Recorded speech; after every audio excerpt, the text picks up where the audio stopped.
We have about 5-6 minutes. So Hi, all Dr. trial, Good evening. Good evening, all- everybody. good evening. All trial done. Yes, sir. All good. Mega BMA. Hello. BMA. BMA. Yes, sir. From our side. All okay? Yes, sir. Great. That's great.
Right.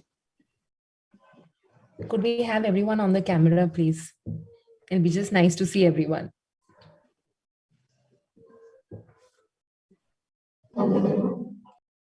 Great. As the numbers keep increasing, we'll have them welcomed. Good evening, everyone. My name is Karishma Ahuja. I'm a corporate trainer and a well-being counselor. I Good welcome evening, you. everybody. This is Paresh Trivedi from Baroda. Good evening. Birla Soft. Good evening. I welcome you all to the 57th session of Let's Say Dil Se, an initiative of HR Milestone Forum. I'd like to share a little about the HR Milestone Forum since we have a few new faces as well. HR Milestone commenced in 2010 by HR professionals of Ahmedabad, and it is an initiative to bring together people from HR and related backgrounds on one platform. It functions based on 3 objectives, which are meaningfully depicted in the HR logo as well. If you could view Harish sir's screen, you could see the logo there. The H that depicts 2 human beings shaking hands speaks of the human resources, which means to provide a platform to the HR professionals to interact and network. We organize HR Kitli meets, which are informal meets and that are scheduled mostly on Sundays. Now, the tie-shaped symbol depicts our second objective, which is to foster competencies through knowledge sharing sessions like these to steer and drive shared learning processes resulting in net worth. And finally, the downward arrow depicts our responsibility towards the future HR professionals to strengthen industry academic interface. Now, based on these objectives, HR Milestones plans, organizes, conducts various meets, events, and sessions to nurture this field and keep us all connected. That's about it. Now, to learn more and to stay updated about us, you could follow our pages on all social media handles and connect with us as well. I'd like to make a special mention of our association with BMA, that is Baroda Management Association, to foster contribution to the management fraternity. I would request someone here from the BMA, to throw some light on this collaboration. Deepak Bhai is there. President BMA is with us. Good evening, friends. And Baroda Management Association is basically providing services to the management fraternity, not only in HR, in all the discipline of management.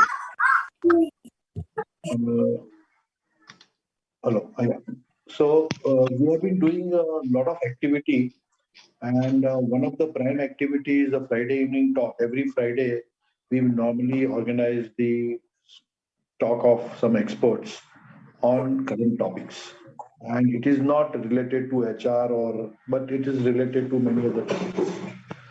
One more thing, that annual management convention is basically a flagship event of Baroda Management Association. Then Sayaji Ratna Award is also one of the most prestigious award which has been given, and the recipient were Narayan Murthy, Amitabh Bachchan, and Ratan Tata.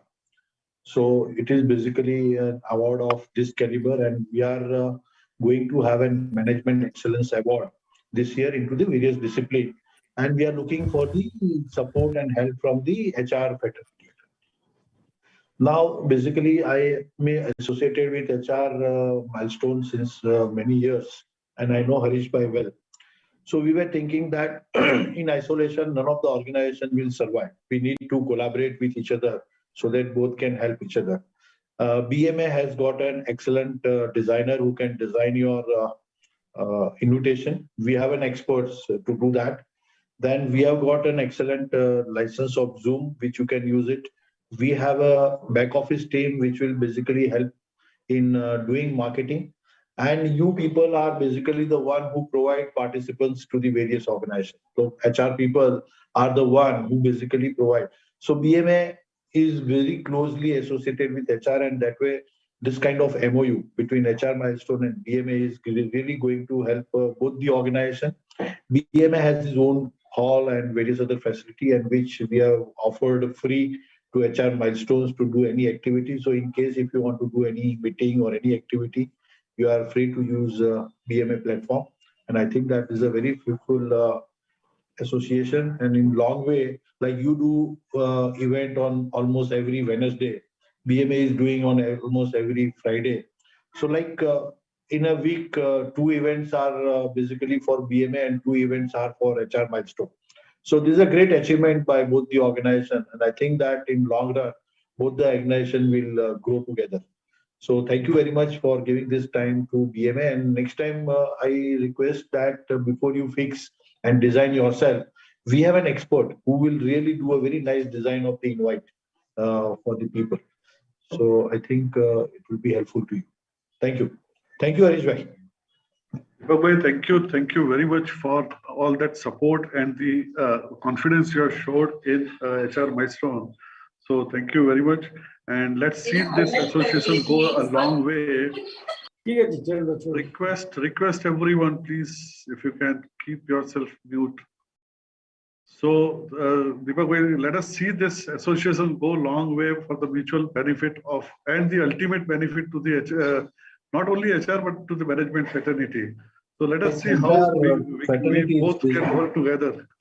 Both the association can work together. So thank you very much for all your So support. I'm really looking for the people who are there, and anybody who is keen, probably you can get back to Karishma Ahuja madam or Jalpa madam or Harish sir, that you are interested in contributing in the various activity of BMA. So you give your contact details, and then probably through them you can talk to me and find out somewhere how to participate in the various activity that we have planned. Right, sir. Thank you. Thank you, sir. Sorry to interrupt you, Harish sir, Deepak sir. Karishma just wanted to add one thing, that in a lockdown also, HR Milestone conducted more than 50 to 55 webinars on different topics in a lockdown person, and everybody was kept. I think you might have. 1 minute. 1 minute. Yeah. So Harish I bhai, just wanted to add that part to introduction of the HR Milestone. Yes. That's it, Karishma. Yes. Thank you. Right. Thank you, sir. Thank you so much for that input. And thank you, Deepak, sir, once again for your support and this collaboration. So with that, we begin our session today. Our speaker today is Mr. Mehernosh Daruwalla. He's a corporate trainer and an image consultant with excellent Recording in progress. He's associated with the government of Gujarat as a skill development trainer, as a soft skills trainer with National Academy of Indian Railways, MS University, Parul University, and Tata Consultancy Services. Now, today he will be sharing an interesting topic based on a case study from the Harvard Business School. The topic here is leadership from below. Welcome, Mehernosh, and I hand over the platform to you. Thank you very much, Karishma. A very warm welcome and good evening to all the members over here. Firstly, I humbly thank HR Milestones and Dr. Harish Chaturvedi for giving me this opportunity. Karishma, thank you very much for sharing this opportunity with me and giving me a chance to come here and speak about on this topic today. Baroda Management Association has been in Baroda since like a very long time, and there are quite a few of us who have also visited it umpteen number of times. And yes, their services have always supported all the training and development fraternity and the management companies. So Deepak sir, thank you very much. And I'm sure the members over here who have listened to you will definitely take something from it. Great. For our topic for today, which is leadership from below. So when Karishma approached me and she asked me about this platform, and she shared that there is something that we would like to do, and I was wondering that we've always done a lot of things on soft skills and the regular training workshops that we do on the topics. So this time, what different could we do, which we could add value, not just to the HR fraternity, but also to everybody who's also participating in general terms when we speak about a concept. So then that's when I wanted to do, and I had decided that I will do this case study, which is a case study of Harvard Business School. And usually when we speak about the term leadership, so it's something that we always think about the people at the top. But today evening, this case study is definitely going to show you a different angle to this word leadership. So allow me to share my screen. Before I do that, a quick audio and video check. If a few of you from the screen would just give a thumbs up if my audio and video is clear and there's no buffering. Yes, no? All right, great. Thank you for the affirmations. Yes. I would advise everybody to have a book or a pen and paper with them because I'm going to be sharing certain facts which, if you would like to make a note, that would help you in deciphering and breaking down the case study and trying to analyze it, because there are going to be a lot of questions that are going to be coming to you, which for that you may need those facts in front of you.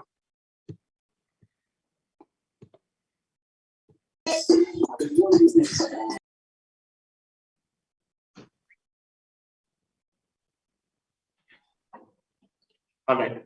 Is the presentation viewed by everybody? Yes. Is the screen share visible? Yes. Yes. Yes. All right. Great. Thank you very much. Yes. Before I begin, an acknowledgement and gratitude to this gentleman over here, Mr. Rohit Deshpande. He is an American economist and currently the Sebastian Kresge Professor of Marketing at the Harvard Business School. He is the man behind this research which has been done, and he brought this research out to the general public in one of the TED Talks that he had conducted. We are going to be viewing a clipping of that TED Talks in different parts, and that's when we are going to dive deep down into the case and try to analyze and understand the different angle which he was trying to show from this case. So Mr. Deshpande is a great person in terms of his knowledge, his wisdom, and the learnings that he's shared. He's written many articles from the Harvard Business School, and this one today is on leadership from him. So as I said, often whenever we talk about the term leadership, most of the time it's always we're speaking about the top management, we're speaking about people who are heading the organization, the CEOs, the COOs, the CFOs, the director level people, and then from there it trickles down to the senior management, the HODs, the head of the departments, the senior managers, and then that's when it comes down to the mid-level managers, and then it comes down to the junior level managers.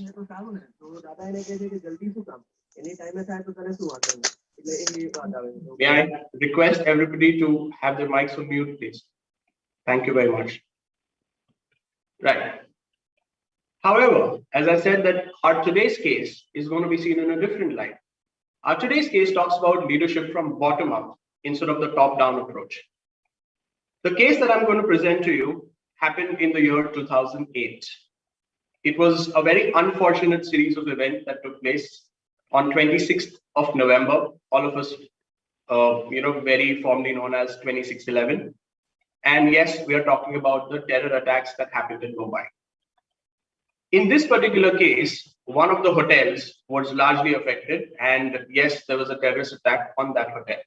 It was the Taj Mahal Palace and Towers.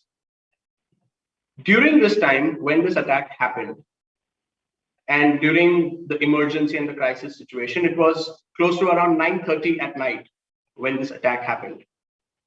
The top level management of the organization, what we call, was not present at the hotel. So whatever took place in the series of events during that time, during the havoc that was created by the terrorists in the hotel, was all taken, was all dealt with, was all handled, was all, tried to solve the whole thing and take care of the situation, or fought by the people whom we look at from the bottommost people at the ladder to the mid to top. So this is where, in this case, we are going to look at the bottom-up approach that the employees of this hotel delivered in time of crisis as part of leadership. Right. So that's where the attacks happened.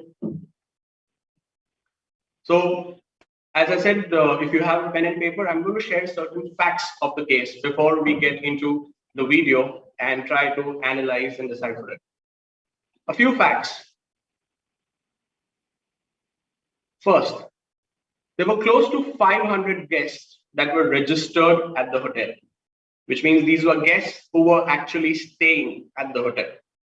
They were in the rooms, or probably they were, having a meal, something, or they were lounging by the poolside, or at the spa, the salon, or at shopping at one of their shops. So these are 500 guests who were registered. They were on paper. Another 500 were attending events and having dinner at the restaurants and the banquet halls. So of course, Taj has many restaurants and banquet halls. So approximately another 500 people were added there, which means now we're talking of total close to 1,000 guests who were there at the hotel at that point of time. 10 heavily armed terrorists with sophisticated weapons and explosives stormed the hotel from various entry points. Another note that all of you could make: most of us as guests only know probably one or maximum two entry points that a hotel could have. Now, I come from a hospitality background and I have worked in this hotel as well. I have been to this hotel, and usually any hotel would have at least 3 to 4 entry or exit points, which most of the staff members who are working at the hotel would know. There's a staff entrance. There's an entrance for the purchase material where the materials and the goods are delivered. There's an entrance for the separate entrance sometimes for the banquet areas. There's an entrance at the Taj Mahal Palace and Hotel. There's an entrance that you can enter from the shops, the luxury shops that are there. So this hotel approximately had close to 6 to 7 entry points, which most of the employees knew about.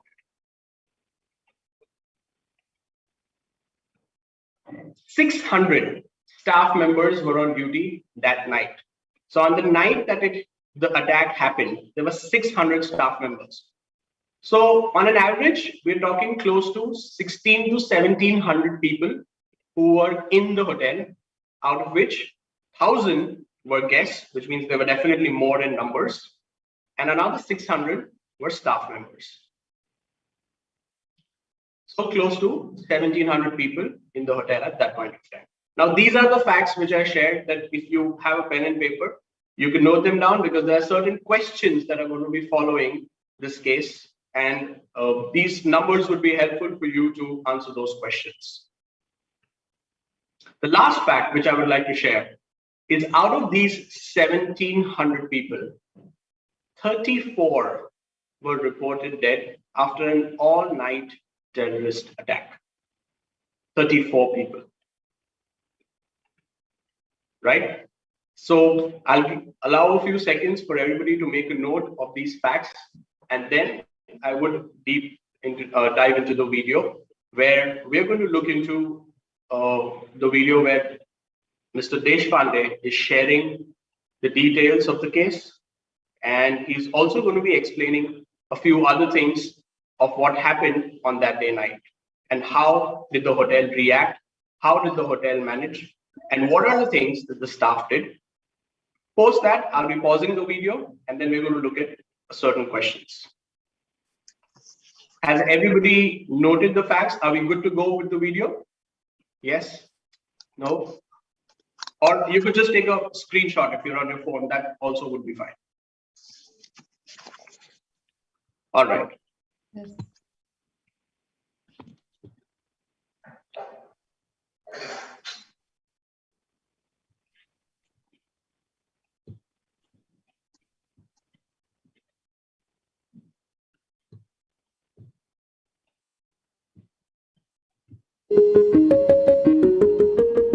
Is the video screen viewed by everybody? Yes. Great, thank you. All right, so here I would like to pause and ask a few questions to all of you. When we talk about the word leadership, there are certain words that we associate with it. Words like responsibility, words like commitment, words like taking charge, words like taking ownership, ownness, and working for the organization. Like you don't work for that organization, but you actually own that organization.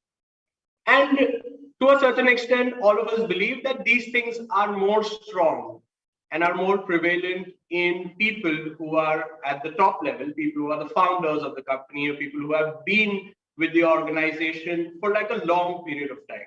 Like those who have spent, like 10 years, 15 years, 20 years.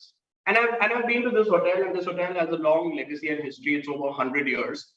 So over there, when you are working at Taj, and if you say it's been 5 years that you've been working, it's like, oh, you've just come to the hotel, because you have people who've been working for that hotel for 20 years, 25 years, 30 years as well. And they say the Tatas and the Taj have a very low attrition rate when it comes to their hospitality sector or any other sector, because they really take good care of their employees. All right. So here, as Mr. Deshpande asked, and the questions that I'm going to ask you. First, and anybody could feel free to share their views, what they would like to in the chat box. So the first question is, out of the 34 people who lost their lives, what would be the ratio of the staff and the guests in the hotel?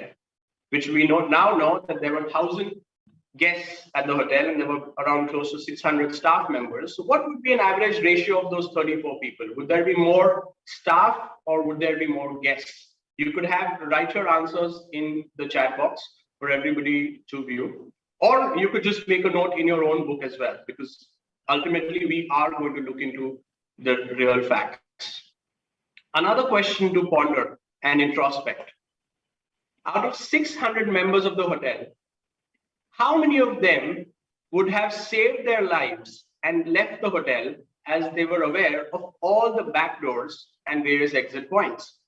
Like Mr. Deshpande said, all the staff members knew where the entry and exit points are, where are they, how do they get there, how do they get there fast and get out of the hotel.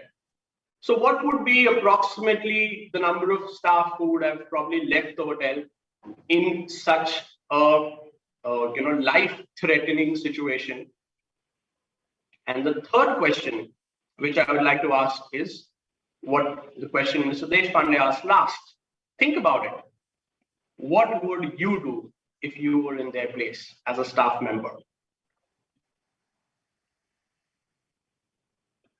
So we can look at some of the answers which people have written, right? Some of them say run away. Most of them say run away. Someone says stay. All right. Very few. More guests. Out of 34, more guests must have died. More staff must have died. All right. So keep the numbers with you. All right. As we move ahead with the case, there will be certain facts that will be revealed as Mr. Deshpande is explaining. A few other things to make a note in the next few minutes of the video. There are going to be certain staff members who are going to be talking, who are present at the hotel at that point of time. And there are going to be some very senior board members of the Tata Group, starting from Mr. Ratan Tata to Mr. Krishna Kumar Nair to Mr. Ajoy Misra. These are the people who head the Taj Group of hotels. And they weren't there, of course, at that point of time. Another fact that I wanted to share with you is that in the year 2008, or even before that, there were never any security procedures for the hotel to enter. Sorry. So there were never any strong security procedures for the hotel to enter. There was absolutely zero or no training as such for any staff in any of the hotels throughout hospitality at that point of time, which was imparted or given to handle such a crisis of terrorist attack. Yes, there were crisis management training, but they were for what? They were always for like an earthquake. What if a fire breakdown? There were fire drills, there were earthquake drills. There were drills for in case of loss, of theft or anything. But there were never any terror attack drills that were ever there in those times, which means the staff had absolutely no clue on how to handle such a situation because there were no procedures to handle these situations, nor there was any training given to them. All right. After sharing all of this, let's get into the case.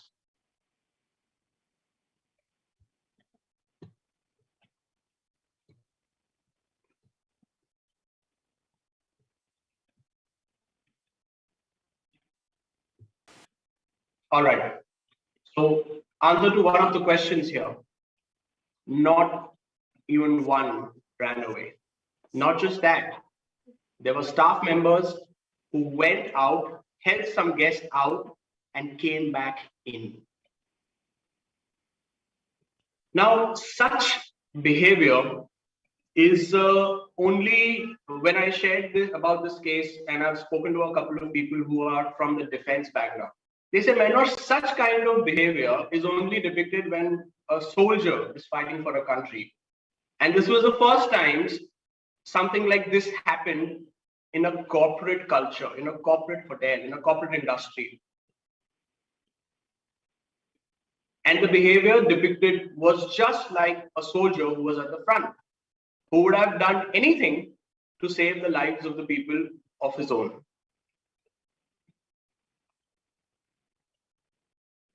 Right, so that's your answer to another question, that out of those 34 people, fully half, which means 17 people were staff members and 17 were guests. As they shared, talking about the kitchen brigade, that's where they lost the most number of chefs. Now think what they did at that point of time. They formed a human chain to save the guests. They took the bullets on them and they let the guests escape.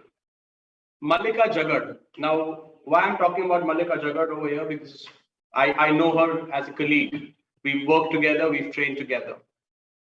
She was 24 years old, which means at that point of time, when she had joined Taj, it was just about 2 to 3 years. She was the banquet manager, handling one of the most prestigious functions at that point of time, which was an incoming and outgoing ceremony of the CEOs of Unilever, one of the biggest companies in our country and worldwide. Which means the top management of Unilever was present over there for the ceremony. The VPs, the people who head the organization. Malika Jagat was just 3 years old in the organization. 3 years. And position of a banquet manager, probably you could say junior to mid-level, would fall in the organizational hierarchy or the chart when we talk. The things that people spoke about them, the calm, the composure, the responsibility. The last words what Malika Jagat spoke in this video, she said, I know I was the youngest in the room, which she was, but still she was responsible for those 65 lives. Why? Why was she responsible? What did Taj do to her for her to have this feeling of feeling responsible at that point of time? So a few other questions come to my mind when I see these last few minutes.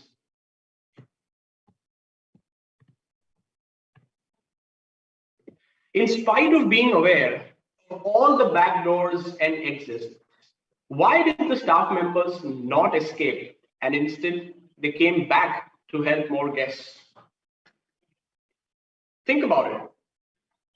Why did they do that? Why did they show this behavior?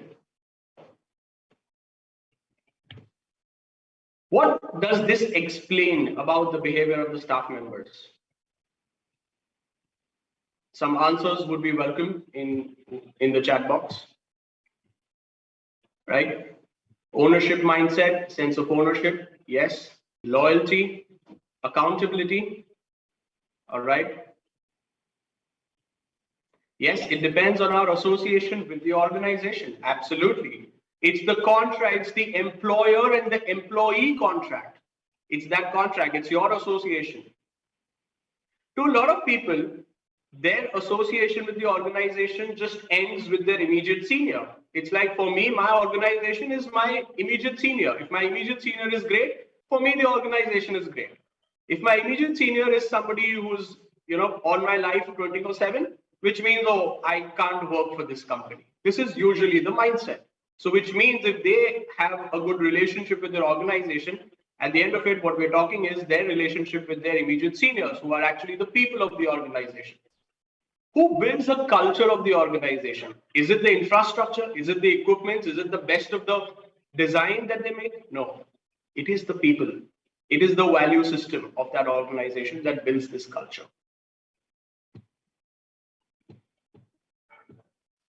Sense of belongingness. It's an integral part, OAR, an integral part of the Taj Group. Yes. Great. And my last question is, what do the Taj hotels do different with their staff members that probably other organizations aren't being able to cope, that this kind of behavior was depicted?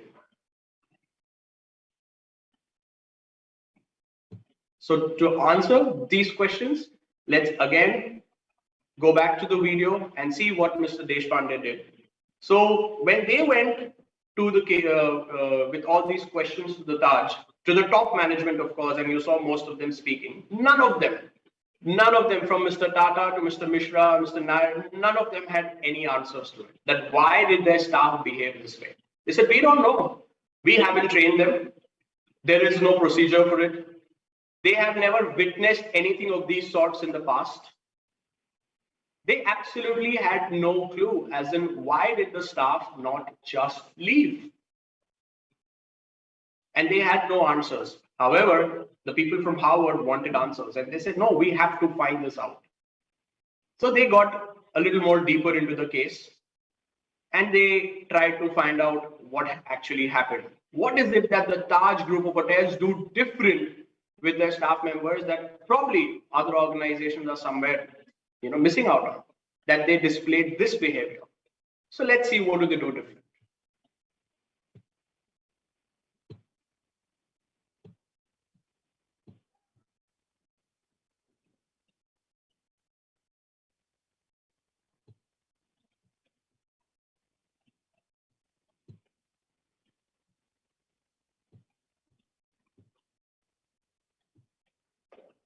Right. So to reiterate what Mr. Deshpande said, the three lessons that we take away from our today's case, which are connected with recruitment, training, and motivation. So yes, it is a culmination of all these things at all levels. It is never just one thing that leads to an entire scenario. It is always a culmination of many factors. So some of these factors, lesson one, is the HR approach, a value-driven recruitment system. Now, whenever we are recruiting, and we teach this in interview skills and when we train students for interviews, and most of the HR professionals also understand this, that when in an interview, when questions are asked, the questions are largely divided into three parts. One, they're either from the knowledge. Second, either regarding any skill, or third, regarding an attitude. So each question is testing one of these three areas of the employee or of the candidate sitting in front of them. In Taj, when they recruit, so one of the things that they do is largely they recruit from tier 2 and tier 3 cities because they believe that the value system is a little more stronger there in the people. And that's where they make a difference in the people that they are recruiting, which means their intake, their input in the system, which they are giving itself is of a good quality, which is driven on attitude and not just on knowledge or skill. Because we all know that knowledge and skill is something that can be imparted. Eventually, every organization is going to train you for the job that you're going to be doing. For the amount of things, the facts, the data that you need, what kind of information you need, they're going to feed you with all of this. But if you don't have the A, none of it is going to matter. The second point is training customer ambassadors. So staff members, and this is where he says, most organizations train their employees to be brand ambassadors, where people that talk about their brand, that, okay, we are the Taj and we speak this. No, At the Taj, and this is something that I've experienced and I've seen, and most of the people who work at the Taj also say that it is always the guest who is given importance. So it's like today in the lobby, if Mr. Tata is walking in from his car and going towards his office, it is never that the entire staff from the lobby comes and only pays attention, oh, Mr. Tata is here. No, they are doing their duty, what they have to do with their guest.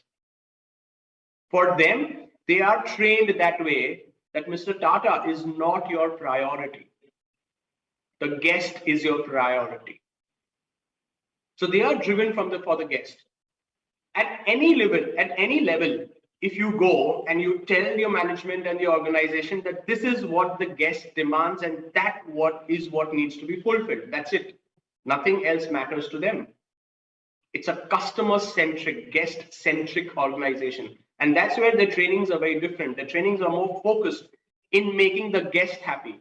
Because in turn, if your guest is happy, the organization is going to grow, the organization is going to grow, they're going to do well in the business. And I guess that's what they are doing since past 100 years. And lastly, connected with the motivation of the employees is a strong, consistent reward system. Their program, which is called STARS, and I know this program again because we've seen this program in action, special thanks and recognition system that links customer delight, which means if a guest writes about anything good about you, you are recognized for that absolutely within 48 hours, which means it is prompt, it is quick, it is there as a part of the system, it's consistent. So today in a month, if there are 3 guests who are writing about me, I am going to be receiving the recognition for those 3 guests in that very month.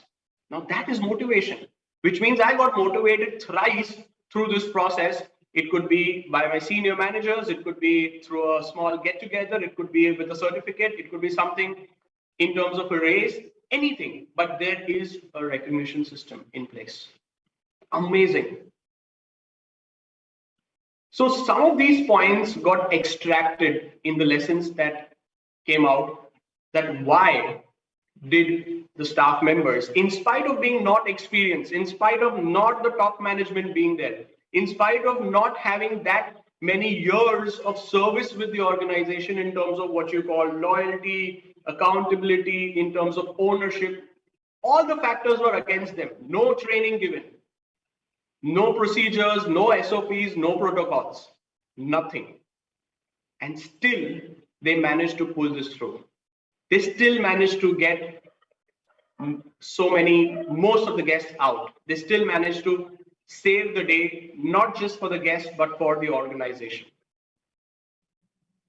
And the intent of this heinous act was to destroy this marvelous piece of monument which had a legacy. However, today it is looked in a much higher, in a much stronger light because of the act of the employees who displayed this behavior as leadership from below. So I conclude by saying, let us all awaken the leader within and the millions of lives that we are going to touch. Thank you very much for this, and this is where I conclude. Thank you, Mehernosh. Great. Thank you, Mehernosh, for this knowledge-centric session that was designed for us to have a different perspective. Recording stopped. Different look at leadership. And the use of case study, I believe, instigated a newer perspective well. So thank you for enlightening us on that. I leave the platform open for everyone here for questions and feedback.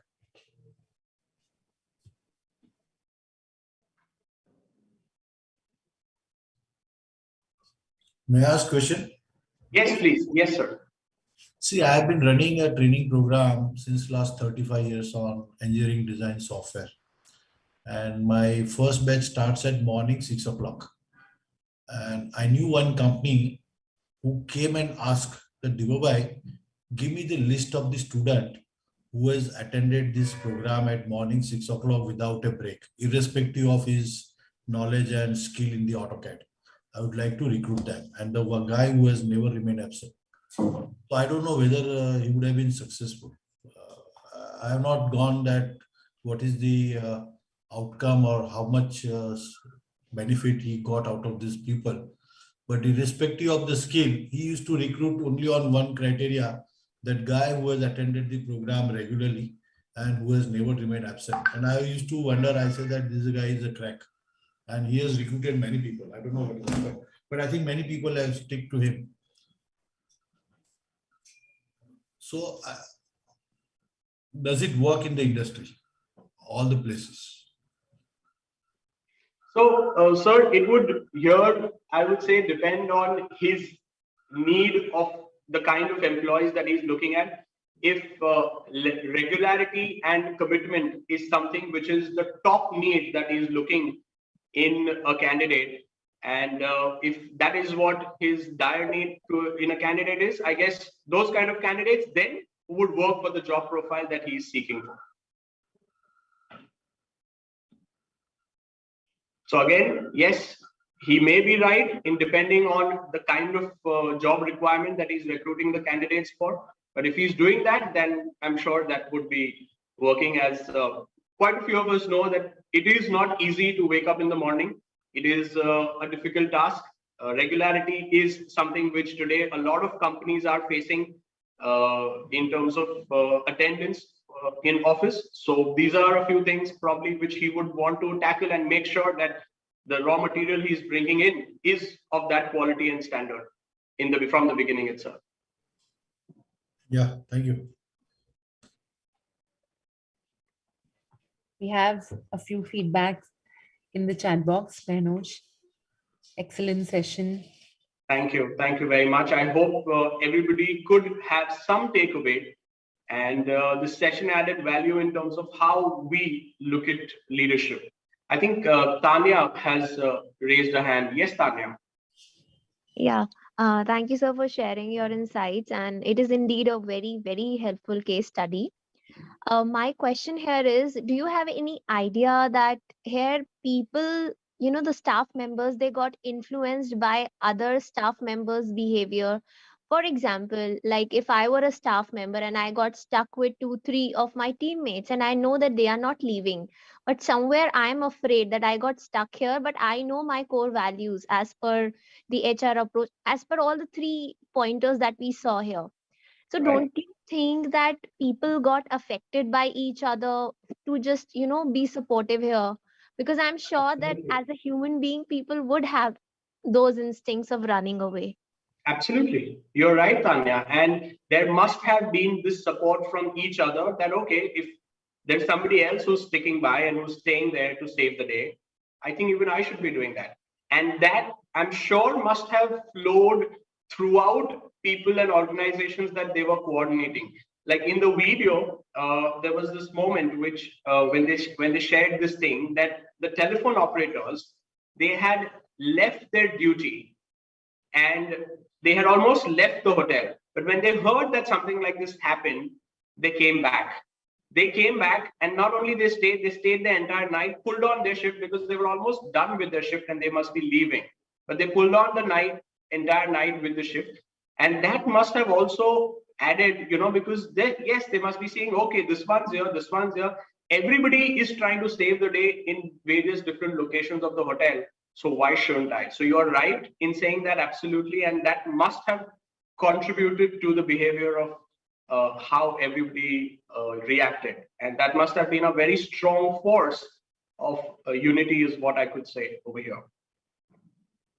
Okay, yes. Even I felt that, but just Yes. wanted to have, some insights from you. Thank you. Absolutely. Yes, you are absolutely right.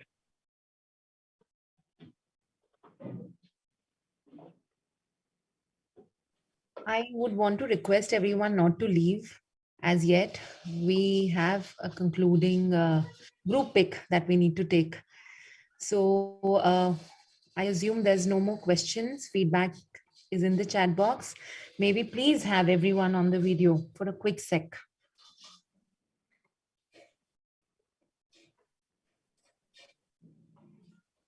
Great. I see quite a few faces, smiling faces. I'm glad there are smiling faces. I understand that it was a heavy case study. However, let's look at the learning of it, and let's make the lives of the people who gave up their lives, let's make it worth and learn from it, and grow out of it. So that's something which we all need to do. Yes. Thank you. Great. Can we, I think we have most of them. For the ones who are not on the video, we have their names and some pics. All right. So here we go. Please smile. One more. Thank you. So with that, we've come to an end. Thank you everyone here. I hope you had a good evening with us, and we look forward to see you next Wednesday for another learner-centric session with HR Milestone. Thank you for your time today. Thank you, Karishma. Thank you, Okay, Harish good sir. night. Thank you, Deepak ji. Thank you everybody for spending time and being a part of this. It was lovely. Thank you. Thanks everyone. Thanks everyone. Thank you very much. Bye.